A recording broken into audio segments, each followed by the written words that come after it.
Yo, I am going full Canadian tuxedo today. Like, it ain't even right. Come on. Delta jeans. I got the old Bison boat shoes on. About to change into my Chelsea's and the Maverick denim jacket. That's right. I'm representing. Canadian tuxedos are cool. We're gonna make Canadian tuxedos cool again. It's the start of H2. H2 is 4 months. 4 months, September, October, November, December. And I'm wearing my uniform of freedom. That is denim on denim. The Canadian tuxedo. I don't know why they call it the Canadian tuxedo. They should call it the American tuxedo. Denim is just so freaking cool. Like, I ask you to think about your first pair of jeans. Your first pair of jeans. I believe mine came from a thrift store in Ipswich, Massachusetts. My dad was a clam digger. My mom wasn't working. I was child number 3 of 4, and didn't have a lot of money. So I remember on the main street in Ipswich, Massachusetts, there was a thrift store. And it was on that same street that my great-great-grandfather immigrated to and had his own cobbler shop. And he used to repair General Patton's boots in his cobbler shop. For folks who have ever been to our factory store here in Farmington, Maine, you'll see there's a photo of him, of my great-great-grandfather, and behind his sewing machine, which still exists. My great uncle, who's in his 90s, has that sewing machine, and eventually I'm gonna be the heir to that sewing machine. But denim, I remember putting blue jeans on for the first time, in that feeling of individuality I had, that feeling of being somebody, that feeling of independence, of being able to do anything. And it's really quite interesting to think about how a garment can make you feel. And if you've heard the saying, look good, feel good, work good, something along those lines. Look good, feel good, do good. It really is a thing. When you feel good, and part of that is sometimes being comfortable, making sure you have your uniform to attack the world, whatever that is. That's the thing that Origin's building right now as we delve into menswear, American heritage, where there's workwear also under American heritage, and weekend warrior workwear. There's casual, and then there's smart casual. And that's all about not only looking good, but also feeling good. And feeling like you can attack the world, you can attack the day, you can attack whatever problems arise, that you're solutions driven. And I don't think any other garment or fabric makes me feel the way denim makes me feel. And I'm not trying to be corny here, I'm being serious.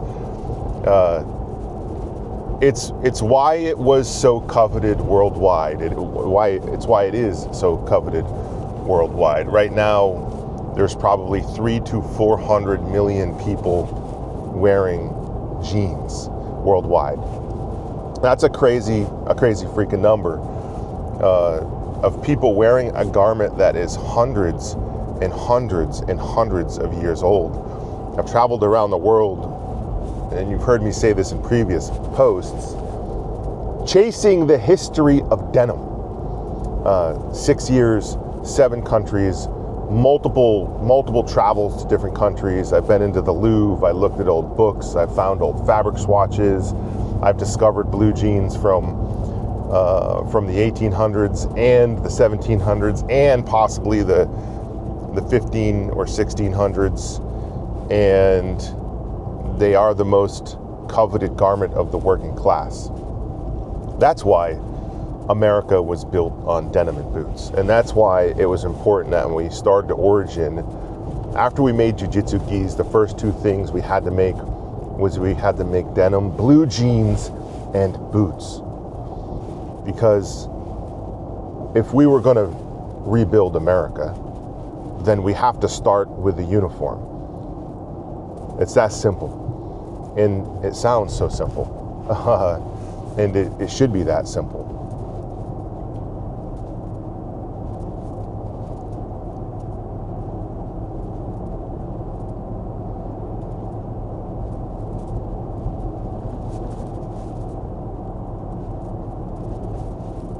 We're not even close to where we're going. Like, from where we started here in Maine, if building this brand, we have to circumnavigate the world, we might have just made it to the eastern seaboard of Maine. So we've traveled across the state. The journey is going to take 100 years. To reclaim what's been lost is going to take many more decades. It's going to take much more awareness. It's going to take tens of millions of dollars and hundreds of millions of dollars. And I'm fully prepared for that. Like, fully freaking prepared. It doesn't make me nervous. It doesn't scare me. It doesn't make me feel icky. I actually get dopamine when I think about it. When I think about that purpose and what we're going to do, and not knowing who is going to be on the army, not knowing who the knights are going to be that protect the castle, I get this crazy amount of fulfillment and dopamine because we're doing something that no one's done in a very long time, if ever.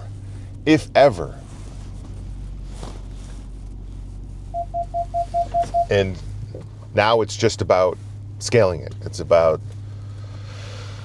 making sure our actions are deliberate, are intentional, and that intentionality focused on the right things. And I've had the weekend to really kind of step back and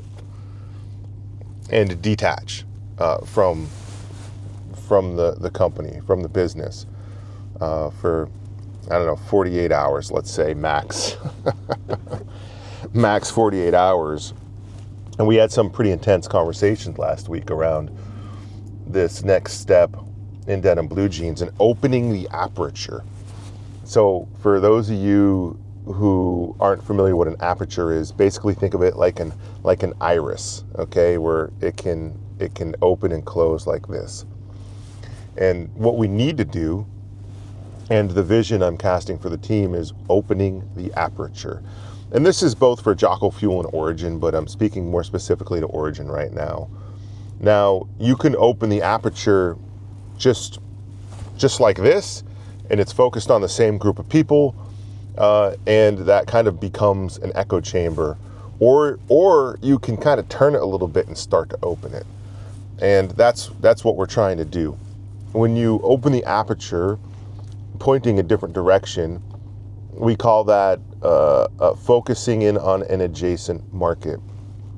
Where brands screw up, where companies screw up, is they abandon their early adopter and they go and chase a new market or a new market opportunity because they're following some data or some metrics that are telling them that this market is growing, it's starting to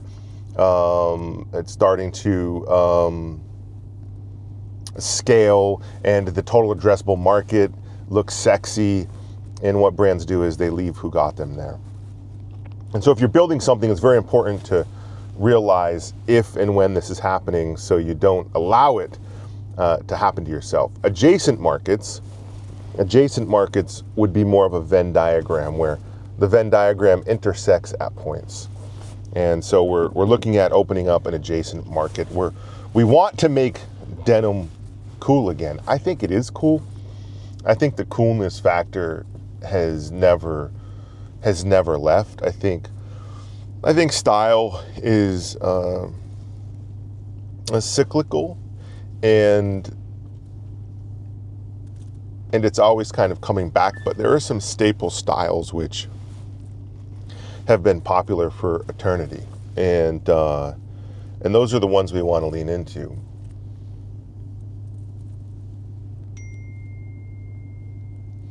In blue jeans, denim. Denim is going to pave the road. It's going to be paved in indigo, the direction we're going.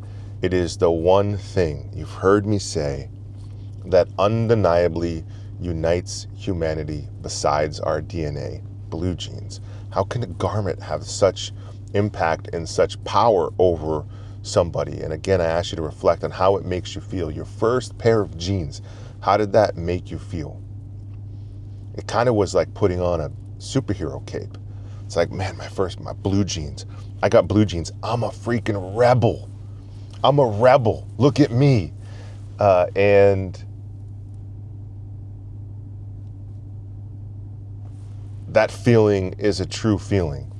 And it felt good when everything was made in America and made and built by freedom and not built by communism. And so that's a obvious and important part of us reclaiming what's been lost. If we can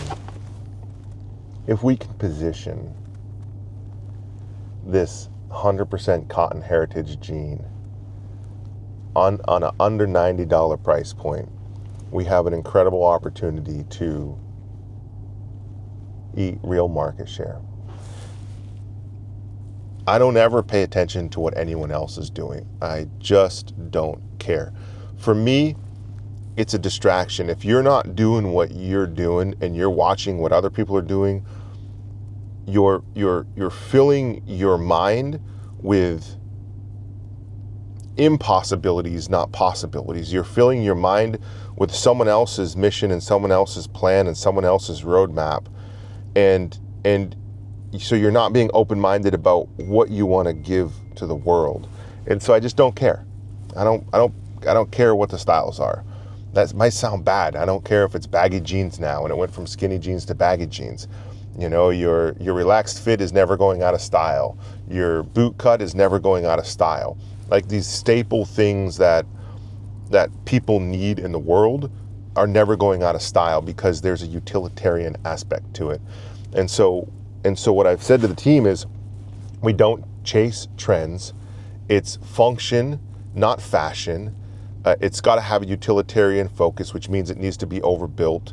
And when people put it on for the first time, they need to feel that original feeling they felt when they got their first pair of blue jeans. And so we've got some work to do. I'm stoked because this Maverick jacket, this is on the line right now, coming off the line, so this is going to be back in stock. And our heritage jean is being made and coming off the line along with our other models. So we're going to have a really super good selection for this fall. And it is 58 degrees right now in Maine. Evenings are cold and it usually hits us first. So the cold weather is coming. And so what I would say is if you want to be in the fabric of freedom, in the uniform of freedom, and in a blue jeans that are built by freedom, listen, I would go get it because it's H2. It's the beginning of September. It's go time for the brand. And all I want to do for the next 4 months is make freaking blue jeans. So help us out with that.